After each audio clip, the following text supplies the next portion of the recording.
আসসালামু আলাইকুম বন্ধুরা, আজকে দেখুন পুকুরে টাটকা পোষা মাছের চচ্চড়ি করব। দেখুন প্রথমে পেঁয়াজ কুচি নিয়েছি,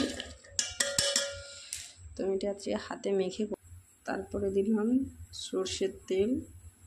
দেখুন আমি সর্ষের তেলই ব্যবহার করি, বেশি সর্ষের তেল দিবেন আপনারা, তেলটা একটু বেশি করে।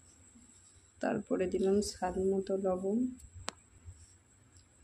তারপরে দিলাম লঙ্কা গুঁড়ো অল্প করে দেবো, তারপরে দিলাম হলুদ গুঁড়ো,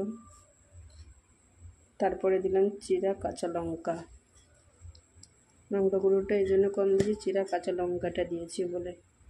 পরে এরকম করে হাতে করে ভালো করে মাখিয়ে নেবেন, হাতে করে যত মাখাবেন টেস্টটা আরও বাড়বে। এরকম করে ভালো করে মাখিয়ে একবারে পেঁয়াজটাকে একটু করে নেবে। দেখুন বন্ধুরা, তারপরে মাছগুলো দিয়ে দেবো। দেখুন পুকুরের টাটকা মাছ কত সুন্দর, তার সাথে এই যে চুনো মাছ আছে। গরমে কিন্তু আমি বেশি রিচ মশলা খাই না, একদম ঘরোয়া পদ্ধতিতে রান্না করে যে মাছগুলো এরকম করে মাখিয়ে নেব।